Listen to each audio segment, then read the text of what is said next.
Welcome everybody. Thank you for joining us today. The Go Global webinar series continues, and today it's all about leveraging the web to grow your business in Japan.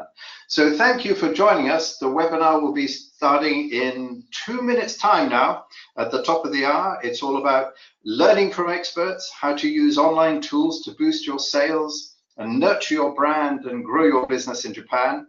We've got insights and opportunities in Japan. It's the online environment, search engine optimization, e-commerce choices, using localized websites and distributors and social media. All of that and more starting shortly. Thank you for joining us.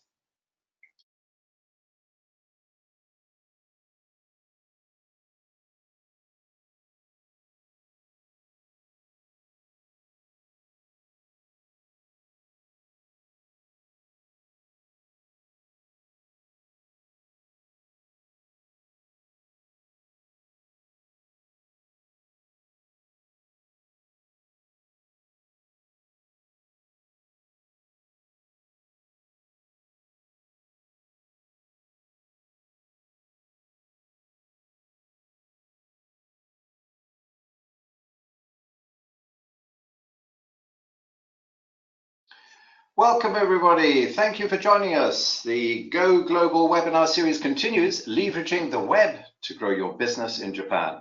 The webinar will be starting shortly at the top of the hour. We're going to be talking to experts about the online environment in Japan.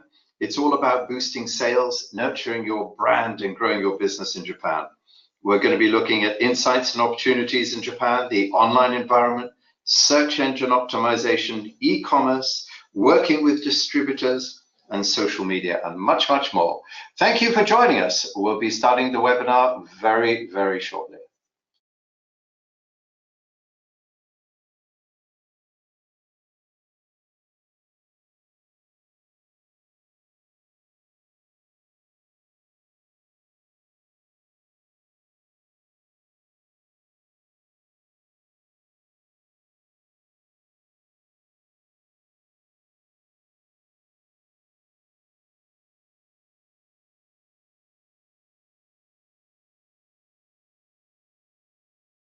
Welcome everybody.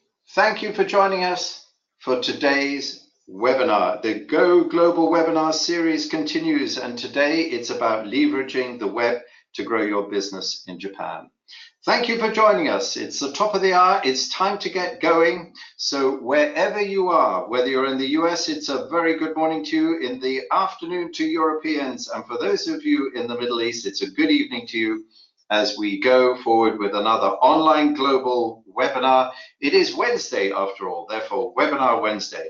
I also want to acknowledge those of you who are listening into this and tuning in at a later date. These webinars are recorded and so it's on demand. Welcome to you as well. So wherever you are, whatever date and time it is with you, you are welcome. My name is John Worthington. I am CEO here at IBT Online, and I'm your host here today. I have the huge pleasure of introducing our Go Global webinar series, and today we're all about leveraging the web to grow your business in Japan. We're passionate about our Go Global webinar series. It's all about knowledge. It's all about understanding. And in this fast-moving and ever-changing online and international world, there's always lots to learn, lots to keep up to date with. And today's Go Global webinar is a great example. It's all about the market in online in Japan. Now, before we get going, some of you, many of you will have seen this screen before. It's housekeeping time. So you know what to expect from the online global webinar. You returnees, you can see what we do. It's that for over 3 years, we've been presenting the Go Global webinar series. So many of you know and have attended before, and they are all recorded and available to you on demand at www.ibt.onl/resources. Future webinars are there available as well, and we've got a lot of interesting webinars lined up for you in the very near future. Today's webinar is going to be approximately 45 minutes long. A brief housekeeping and introduction by myself, that's right now, then I'll be handing over to my colleagues. Today, we have 3 polls. Excitingly, I'd like to introduce you to today's first for us, which is a handout on your screen there, on the right-hand side below questions, is that box called handouts. If you click that open, you can find for the first time a handout from IBT Online of Japan's online environment. There you go, yet another takeaway from IBT Online for the Japanese program. We will be, of course, asking you related to the survey at the end. There is a chat box there, and there are also questions. So you can see the question box, open it up.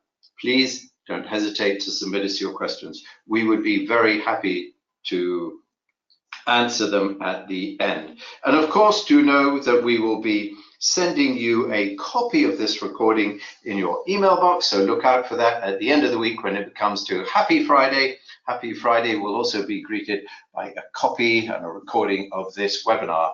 And it looks like to me on the dashboard, we're talking about a Latin America online webinar coming up. So on the 17th of October, I see on my screen. Okay, well, let's dive straight into it. That done, we're back to the main subject. It's leveraging the web to grow your business in Japan. And today, I am proud and pleased to be joined by my co-presenters. Look at that. Today, we have for you, if I start from the right, Jared Grossman will be working with me in the background here today, helping manage the questions, the handouts, the polls and the chat boxes, and Jared will equally be doing the follow-up. Yuko, thank you. Yuko is joining us today, our own IBT Online expert specialist, and Susanna Hardy, our Chief Content Officer. Right, diving into it more precisely, Yuko is IBT Online's own Japanese online expert. Yuko is born in Japan, raised in Ibaraki, which is just north of Tokyo, and was educated there as well as in Saitama, where she completed her first university languages degree.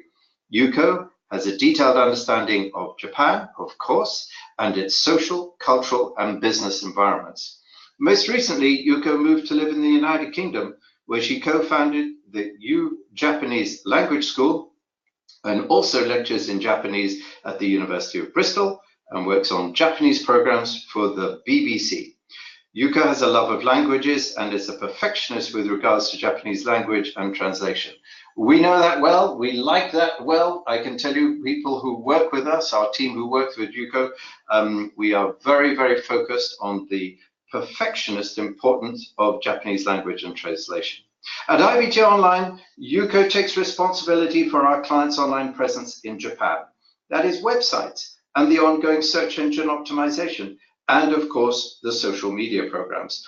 Yuko helps ensures that the over 120 million Japanese internet users, and you might know that that's out of a population of 126 million, when searching online in Japanese, can find, understand, and engage and do business with our clients.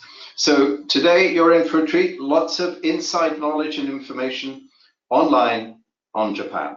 Susanna, to the left there, Susanna, second from the left, Chief Content Officer at IBT Online. In that capacity, Susanna has taken leadership for this successful online global webinar series. Susanna is responsible for all of our digital media and multi-channel publications. Susanna brings together and curates a huge wealth of information, white papers, ebooks, infograms, and videos, and of course, these webinars, which are all dedicated to helping you grow your sales, your brands, and businesses online and globally. Susanna has spent her career working for businesses internationally, that is in the US, when she was living over in New York, as well as in France, in Paris, Germany, and the UK. Susanna speaks German, French, Dutch, and English, and as such has a very good understanding of the challenges of multinational business development. And back to Jared. Jared will, as I say, be working with me to follow up the webinar afterwards and ensure that we can respond to your demands and requests. A few words about IBT Online. IBT, that's International Business and Technologies, International Business and Technology. And today, the technologies that we're talking about, of course, is online. It's all about online. We're a privately held US and European company. We've been in business since 2002. So that's over 16 years. We've come a long way, and we're proud to say we've done that with our clients, and thanks to and because of our clients. We're proud of our International Trade Award-winning Online Global program that we're going to be talking about today, specifically Online Global in Japan, which combines website localization and international online marketing. And today we're proud to serve over 400 corporates. The Online Global program has a proven track record itself, over 1,000 Online Global programs. And today, as I said, we're talking about Japan and how to be successful online in Japan. So IBT understands the challenges faced by companies going into new markets, and today how to leverage the online presence is the route to success. So now it's my pleasure to hand over to Susanna as we move into the detail of today's program, that is leveraging the web to grow your business in Japan. Susanna, are you there? Yes, and good morning, good afternoon, good evening, everybody. It's a real pleasure to be here with Yuko, talking about the Japanese market and the websites and social media in Japan. So just very quickly, how we're going to split up today, we're going to go a little sort of very much a portrait, a landscape view of business in Japan, and then going to drill down into some of the big issues about online environment, some of the big business opportunities as well in social media. Then we've reserved some time to look at some of the best practices, some case studies, some practical views to get you thinking about some ideas and hopefully that you can identify with for your own companies. And then hopefully got a little bit of time left over for some Q&A. And we look forward to those questions, as John would say. So just starting right away, just getting right into it, let's look at some of the basics in terms of business in Japan. So first, let's look at just that very, broad brush view. Japan, I think some of these things that, that strike us most when we're doing, even when we're looking at websites, some of the things we look at most, it is a very, very densely populated country. It is the 10th most populated country in the world, and as a whole group of islands, it really does sometimes feel, that it's very concentrated in the cities. Some, it is a very mountainous area. So the landscape is very stunningly beautiful throughout the islands, but it's also very concentrated in these huge mega cities like Tokyo, for example, which I believe is now the largest single city in the world with 30 million people. So over 7,000 islands, and obviously they have some fantastic neighbors there that they've had a lot of interesting times over the last years and centuries of development.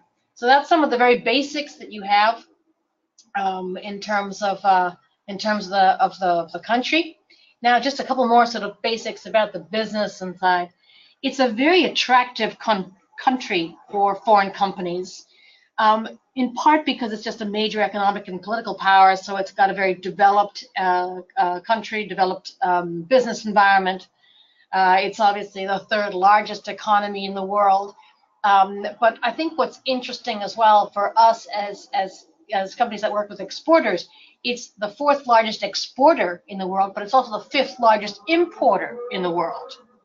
And the number one export destination for Japan is the USA, but the USA is also the number two for imports. So it's the second largest importer for Japan as well. So that's also worth bearing in mind when you're thinking about the Japanese market. And then the other stats that you have there on the slide, as I said earlier, 94% urbanization, a population of 126 million, and so on. So we'll drill down in some of those as well. But just continuing at the moment in terms of our landscape, I want to look at some of the big sectors and opportunities here. Some of them, it goes without saying. Pharmaceuticals and healthcare is a growth industry everywhere in the world. Given the demand for products in the sector in Japan, it's very much also dominated with the aging population, referred to nicely as the silver market. But there's a lot of sectors there that one wouldn't always think about. For example, the 2020 Olympics, which are coming up and give a lot of opportunities for business. Gaming and music. Japan is a major gaming center. It's also the second largest music industry in the world. Advanced engineering and technology. I mean, Japan is synonymous with engineering and technology, and so Japanese businesses are always interested in cutting edge technology and trying to, manufacturing internationally with winning products.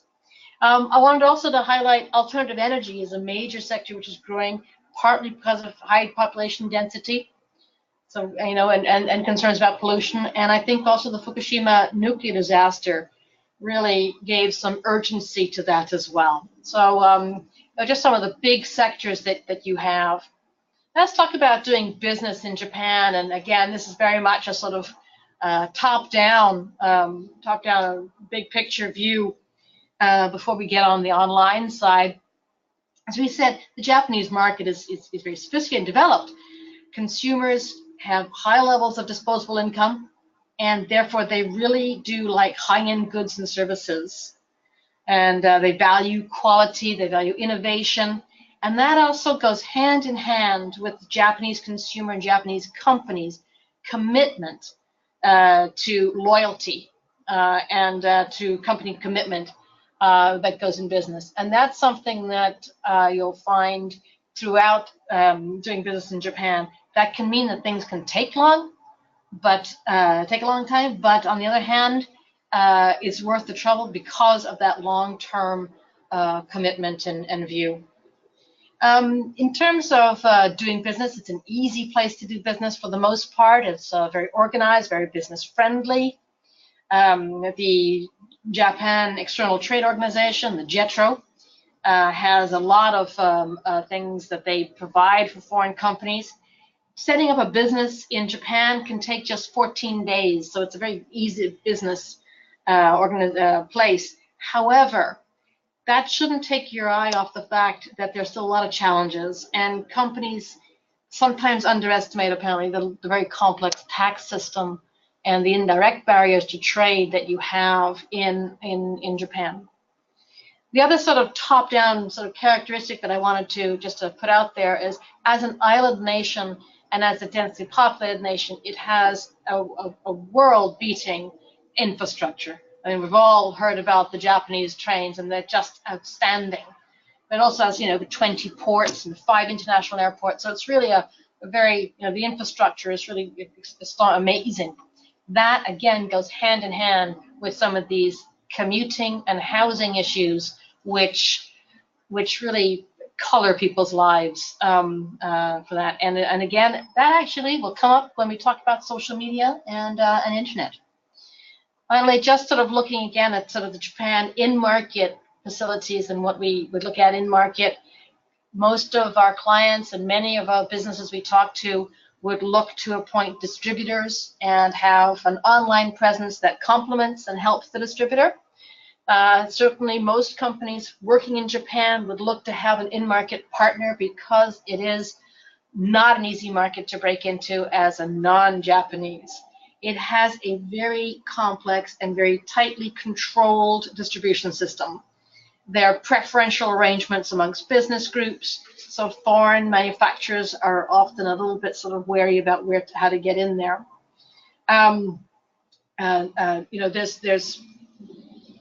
There are different distribution networks for the retailers and department stores. They have a lot of purchasing power, and they purchase either through things that have already been sold and therefore have very little cash registering. So the importer is bearing the cost of the cost of goods and the cash. So it's not always easy. And I've put in the bottom of this slide just a sort of tracing a pathway that some exporters have found in Japan, going from, I'm a manufacturer, I've contracted with a sole importer.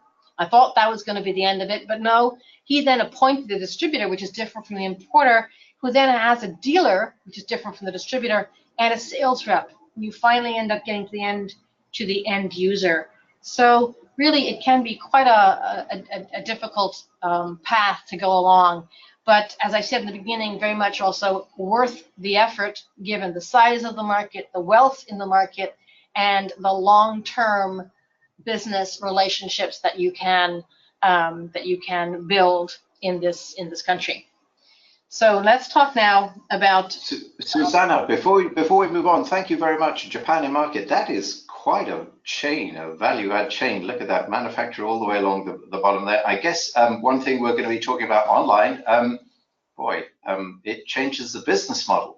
But Susanna, we got a poll. I'd love to launch the first poll. So please, everybody, attendees, can you lean forward? Can you participate, share with us, get your mice? I'm launching today's first poll, which is, of course, are you currently doing business in Japan? We'd love to know. We'd love to share it with your fellow participants in today's webinar. Are you in the market? Yes, yes, and yes. Is that with partners? Is it distributors? Is it online only? Or are you thinking about it, or is it no? Let me give you some feedback. The highest one, yes, is yes via distributor and in-market partner. Now that is a 40% there. We have about 25% thinking about it, and we have about 20% saying no. And there are some who are in market and online. So well done to you all. So all of you who are in there, you know what we're talking about. You have these challenges. Those of you who are thinking about it and know, I hope that today we're going to bring some value to you as well, and that all of you will come away better able to do business online in Japan. Susanna, I'm going to close this poll, and I want to thank you very much. Here we go. Back to you, Susanna. Thank you. Very interesting. Let's talk now about the online environment, some of the business opportunities that we see on the online environment side. Now, first of all, as we mentioned earlier, Japan has about 126 million people. 119 of them are online. So that means that internet, I mean, it has one of the highest internet penetration rates in the world, at 93%. And this population includes babies, for heaven's sake. So really, everyone in Japan is online. And of that, you know, they're online every day. So I think it's really quite a, you know, it's a very, very plugged in place. The take-up of smartphone was only quite late, but now really coming on very strong. Japanese, 37% of Japanese people access the internet mostly through a smartphone. So that's actually quite a low statistic if you compare it to, for example, to the United States. But still, I think one can really say at 90, 93, 91%, really the Japanese are definitely online. If we look at a comparison of Japan internet use with the USA, you'll see that they're using the internet a little bit less, but there's still definitely over 4 hours of internet use a day, mainly for TV viewing and YouTubing. And we'll get on to that in a minute. And then also for social media. Again, social media was like smartphones, Japan was a bit slow to take up social media, but definitely making up for lost time, growing at very strong rates. I think also we wanted just to highlight a couple of the major characteristics, and we'll get down into this more later on. Websites that are text and information heavy are appreciated. You know, the Japanese like serious websites. They like big websites. They like websites that say serious things, not light and simplistic sites. And then the big search engine that dominates is Google. And now that's google.com for Japan, and that has about a 70% market share. So a pretty strong market share. That's very similar, in fact, to the about 67% market share that Google has in the US. Now, I wanted to point out the 5 biggest websites, or the 5 most popular websites in Japan. Google, that's for search. Yahoo, and that's not just for search. In fact, Yahoo is very strong in Japan, but it's strong for lots of other things, like for travel, and they have lots of different sort of functionalities on them. Then YouTube, Twitter, and Amazon are the sort of the 5 top most popular websites in Japan. All of them are on JP or .jp URLs, so they're all localized for Japanese users. So that's I think the big takeaway that I really want from this slide is that on the one hand you have an online environment which is not dissimilar from the USA. On the other hand, you have it localized for Japan. And just a brief word on what that actually means. What do we mean when we say localized? What is localized? And I've summed up just on one slide all the characteristics that for us mean a website is localized. And you'll see that one of these 10 characteristics is that it's fully adapted to the local language. In other words, it's really well translated, like something like Yuko could do. So it's really well translated and adapted to the local language. That's one characteristic out of 10. The other things, hosted locally, registered domain names, optimized for search engines, regulatory requirements, all of those aspects are just as important to make sure the website is really well functioning within the local environment, so that it's localized for the Japan market. Now, the best example I can give to you for that, and just to sort of show you how that works and the backbone of it, is to go back a step and say on the basics of the web, of the internet, and how does the internet work, and to look at search engines. And if we look at Google in particular, so Google is basically localized. So the Google you have at your desk in Arizona is not the Google that you have at your desk in Tokyo. Think of it as 192 different Googles. Each one is different. So even the Google in the UK is different from the Google in the USA. And even the East Coast could be different from the West Coast, because Google doesn't actually care about you who's trying to be found. They care about the person who's searching. So they say it is, Google is making it market specific and client focused. Just like a website that is localized has to be market specific and client focused. So that's the sort of, the main sort of point I wanted to make about sort of the localization of websites in Japan.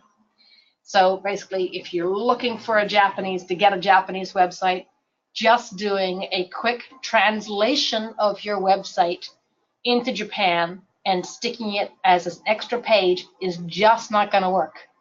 That's not going to have any impact on the Japanese market, and in fact, it rather detracts from your brand. So now let's talk more about the Japan online experience, and I wanted to just drill down, just give a quick picture about the e-commerce market. It's a very vibrant e-commerce environment in Japan.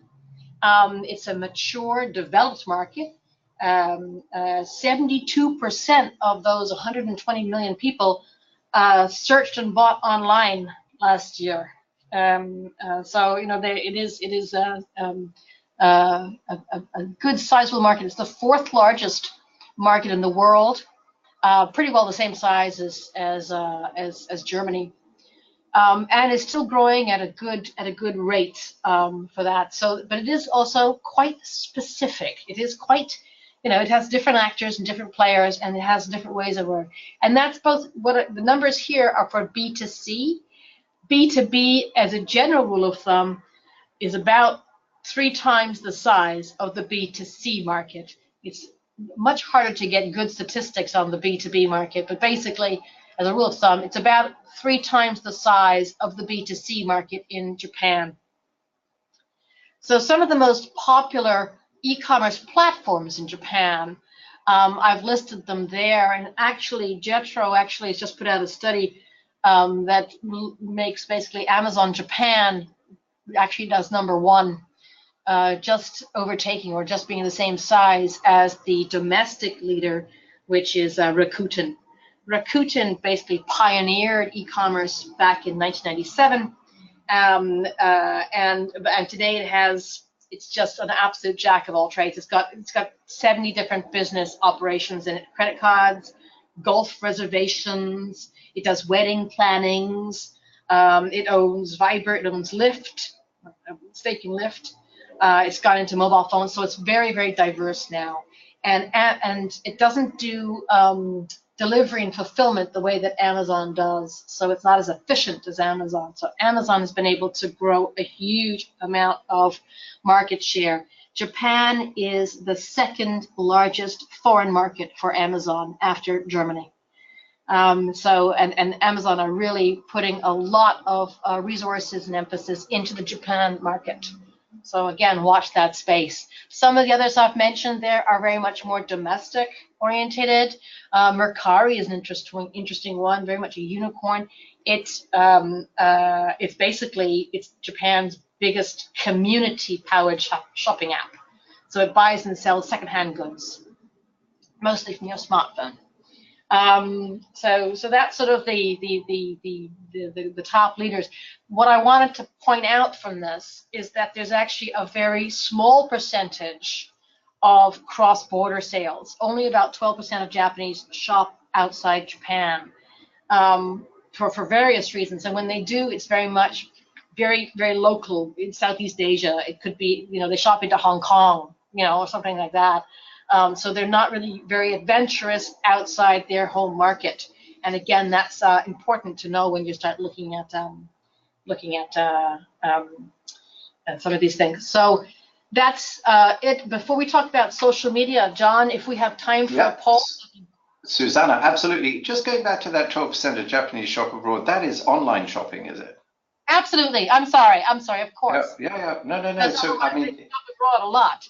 Interesting. Yes, I'm sorry. That's online shopping. Absolutely. Interesting, because we see that if you look at some of the other numbers that we see around the world about people buying outside online, people don't want to, and they don't want to do that, and they certainly don't want to do it if it's not their native language. That goes up to about 95, 98% of people will not buy online if the site that they're buying from is not in their native language. But very interesting. Look, it's poll number 2.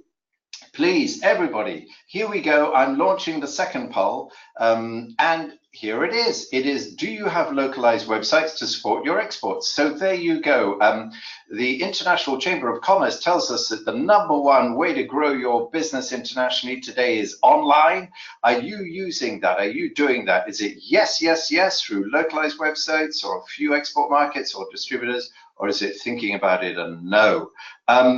I'll tell you what, the reply here I'm getting is that 70% are saying no, 20% are saying yes, but our distributors are doing it, and 10% are saying yes, but only in a few export markets. Well, there you go. It's a moving world. I guess if we'd have asked this poll a couple of years ago, it would have been even less. Today's trend clearly is more and more companies are doing this. More and more companies are investing in their online presence internationally. That correlation between online and success internationally is clear. So look, thank you for that. We're saving away this poll. I'm going to give you that. Yes, that is that closeout that I forgot to do initially. Here we go. I close poll number 2 and I hand back to Susanna. Thank you. Thank you, John. We're going to talk now about social media in Japan, and I'm really just going to hand straight over to Yuko, who's really going to talk about the social media in Japan and what that all means. Yuko? Hi. As we saw, everyone in Japan is online, 91% of Japanese people, and over half use social media regularly.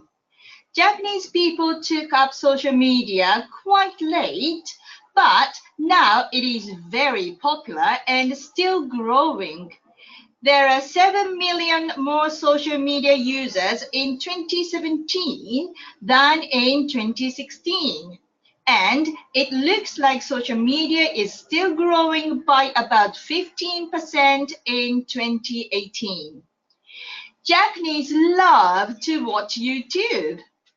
About a third of Japanese people online watch YouTube every day. Maybe it is also because of those long commuting hours. YouTube is also really good news for exporters. It is a great way to get your brand more known quickly. If you are using videos in other markets, it is perfectly acceptable for a Japanese audience to take an English language video and add subtitles. So it is very cost effective. Yuko, that's great. I'm going to do Facebook now because, give Yuko a minute to get her and focus on Twitter, but on Facebook. Facebook, we said, is the second most important platform in Japan after Twitter. But I think it's really important how it's used, and the way it's used is really interesting. So Facebook, just like the search engines, is also totally localized, market-specific, client-focused. In other words, Facebook is available in lots of different languages, and it's not just the translation, it's the whole way it functions in those specific markets. So for Facebook in Japan, obviously in Japanese, it has quite a distinct feel and approach to it. It is seen as a mature network. The employed 20-year-olds, for example, use Facebook twice the amount of time that college students use Facebook. So younger Japanese social users are much more likely to be on Instagram or Twitter. And Japan, though, has, partly because of that, the most expensive cost per click in the world. So it is an expensive place to run the ads, but that's also a reflection of the fact that it's hitting the right target audiences. So Facebook ads are more lucrative for companies, although they are also more competitive and expensive. So Facebook is definitely one of the ways that clients would look at leveraging their website, leveraging their brand, and making sure they're connecting with their audience, not just consumers, but business and B2B businesses. But the real star of the show in Japan is Twitter. Yes, Twitter is the #1 social media platform in Japan, bigger than Facebook. Twitter has 45 million users in Japan compared to 34 million for Facebook. In Japan, it's not just Twitter's second largest market, but it is also its most successful in business and profitability terms. Why is Twitter so successful in Japan? There are a lot of theories. Clearly, one reason is because of language. Reading Twitter in English is very different from reading it in Japanese, because in Japanese we can say much more in 140 characters. Japanese writing uses kanji. A single character represents an entire word or meaning, so much more information can be packed into 140 or 280 characters tweet than possible in English and other languages with phonetic script. Since 2011, Twitter has also been an important communication tool during disasters. After the earthquake that year, Japanese Twitter users increased by a third. Phone lines were down, and most of the media was not working right after the earthquake. And many Japanese people found Twitter to be a faster way to keep up with the situation. Even today, the account @earthquake.jp has over 1 million followers. But most fundamentally, I think Twitter chimes culturally with Japanese consumers because it is redolent of haiku, which also limits itself to a set amount of characters, and Japanese are used to and feel comfortable with developing artistic and creative forms against a set of artificial limitations. And Japanese people adore novelty. They are on a constant quest to discover the new and adopt it for their own use. And culturally, I might say that they spend so much of their time either at work or commuting that they don't have time to sit in front of their home computers. And social media, such as Twitter, appeals more to smartphone users on the move. Fantastic, Yuko. Thank you. We wanted also to include just one slide to talk about user experience. Now, this is a whole big subject, but we thought just to condense it to its most important. Yuko? Okay. Japanese are very fond of their visual cues. Think about the pervasiveness of comic book culture at all levels of society. The hyper-realistic plastic models found in restaurant windows all over the country. The obsession for diagrams and scaled-down models shown by the TV network whenever discussing current affairs.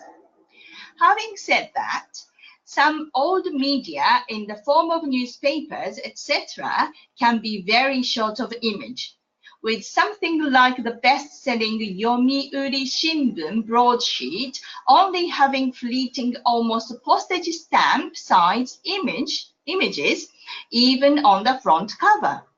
Amidst a sea of text, in keeping more with American dailies rather than a British one. Though Japan does have its own version of tabloid press, which is much more image reliant. So for Japanese website, make sure you have good visual cues. For images, if I may be allowed to talk in very general terms, some colors such as pink, peach, and cherry blossoms are very evocative. I'm so sorry. Evocative in a country like Japan. And generally, gentle pastel hues are favored as well as colors that reflect purity.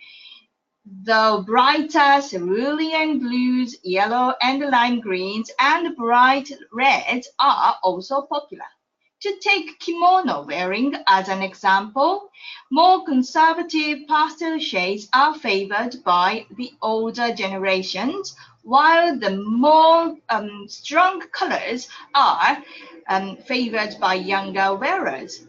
These brighter colors are also reflected in traditional food and drink, whether it is brilliant red on white of sashimi or the bright green of matcha tea. As we can say this about every country, the most important thing is that Japan is different from other countries and we shouldn't mix with others. Some may look similar, but they are very different. Unlike Chinese, there are no dialectical variations when it comes to writing, though dialects do exist in the spoken language, as in the UK or the USA, even more so in fact. If the text is for younger readers, we simply use less kanji and reduce the words to their component hiragana, which all children understand, rather than the more complicated and pictographic Chinese characters, which more educated readers would expect. Keywords are just important for Japanese website as for any other language. Sometimes they can be quite different from what you first expect or from their English equivalent, so the keyword research is very important. And of course, for any website design in today's world, it has to be mobile enabled, as so many Japanese go online using their phones. Thank you, Yuko. Yuko, that was great. Thank you so much. Very, very interesting. I know why I love our Go Global webinar series. User experience, that is also remind me, we have a principle at IBT Online. It is user experience, but we have a word before that, which is local user experience. And we therefore say LUX, the local user experience. And there you go, Japanese user experience. It's a fabulous example. Thank you again, which brings us to poll number 3. So please, everybody, get ready. And guess what we're going to be talking about? It's social media. I'm launching the third and final poll. Here it goes. Do you use social media and online marketing to support your exports? There you go. Is it yes and yes, that's extensively or in a limited way? Do you hand that out, in fact, to your distributors or in market partners? Are you thinking about it, or is it no? We know that social media is so important today. What are we learning from our attendees? 38% are saying no. Well, I hope that we can encourage you to join the 20% that are saying we're thinking about it, and the balance says a good 30% there saying that their export distributors are doing it for them. So nobody here is doing it, shall we say, by themselves, as the song goes. Well, that's very interesting. We hope that you can get some knowledge and understanding and value out of that related to what is happening in Japan. And there are routes to take control and make it work to help you. So thank you very much. I'm going to go. That is the horn for our third and final poll. I'm closing it now, and I'm handing it back to Yuko and Susanna. Thank you. Thank you, John. We wanted to bring up a couple of examples of case studies or things that you could look at in terms of practical case studies and real life examples. Just really to sum up, though, first what we mean when we talk about localized websites. For us, the localized websites, the online marketing, just allow you to get to be found, and especially in a market which is a competitive market, a sophisticated market like Japan, it is incredibly important to have the right kind of local user experience and the right kind of localized social media that goes along with it to be understood and to be able to do your business, and therefore generate the leads, build the trust that you need for the buyer's journey, and grow your brand and nurture your brand. So this, for us, is really important that and we think it's actually more important for exporters than even in your domestic market. This is the tool that exporters can use in a very cost-effective way these days to really build their brand on a global level. So here are some examples that we have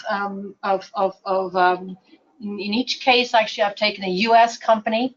This is a good-sized U.S. company, and they really wanted to get online in Japan by getting first their domain name, optimizing it extensively with for the right keywords, and then being able to use it not just to sort of optimizing trade shows and generating leads, but also making sure that their prospective buyers understand that they are very committed to the market and that they have a long-term approach to the Japan market. That they're there to say, look, we care so much, we actually, invest in an online project that you can see that we have understood your market, we have investing in your market, and are there for the long term. So this is a Japanese website we built for them for JRC, and rolling out. It's quite a nice, clean website. There are not a lot of cherry blossom pinks on it, that's true, but it is otherwise it's a very user experience, a good experience for users, and localized website. The next one I wanted to point out was Thermoanalytics. It's a company which, in fact, they first sort of went online and tested other markets which they thought would be a bit easier for them for the web, namely the UK, France, the European markets.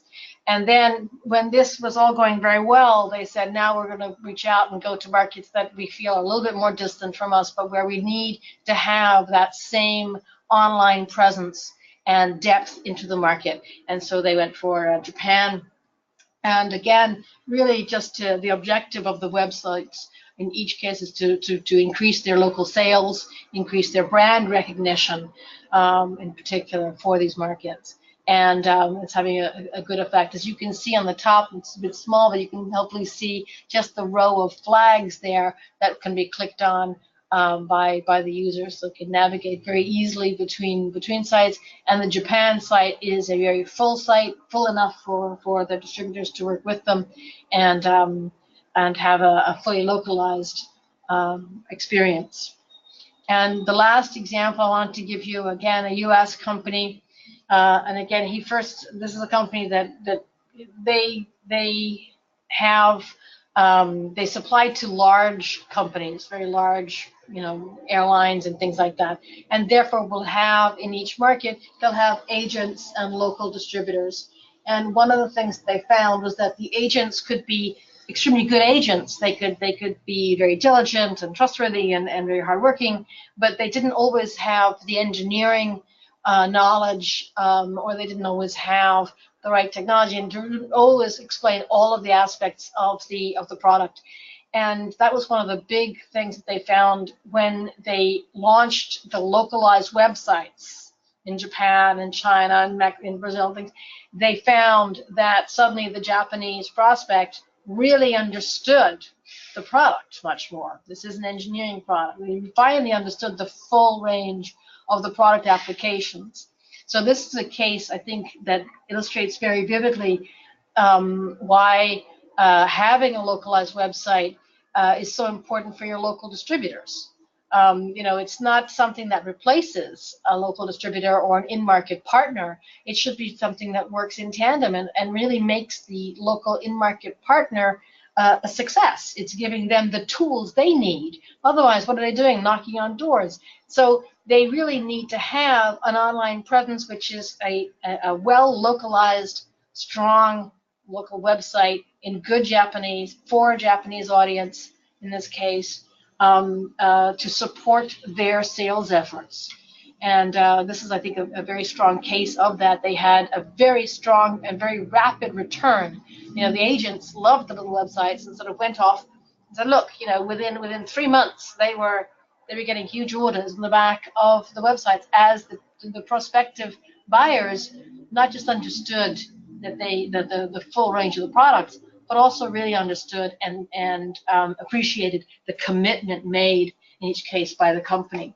I'm going to whiz through a little bit now because we want to leave a little bit of time. But what I would encourage you to do is to go to our website and click on some of the video testimonials we have from clients, for example, from this one or from other ones that we have on our website.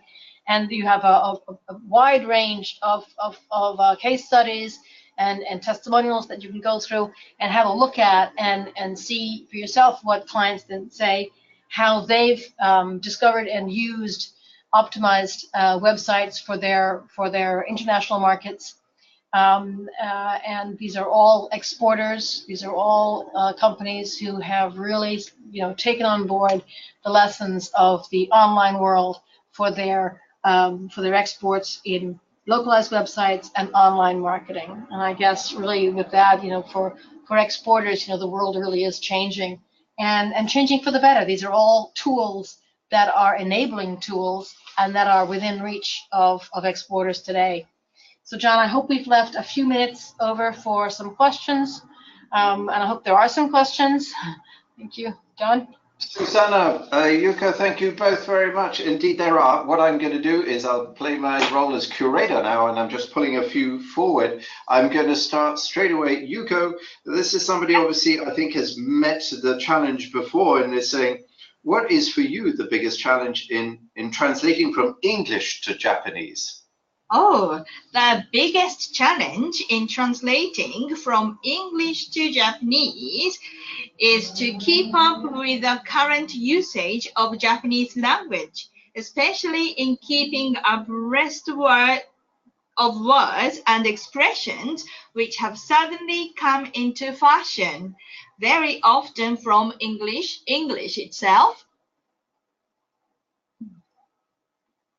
Got it. Thank you very much indeed. I'll jump straight away to another one. I'm going to just do about 4 or 5, and please do know the questions that remain unanswered, we will be getting back to you, Jared and myself, over the next days. We will be following up and responding. Susanna, a quick one here.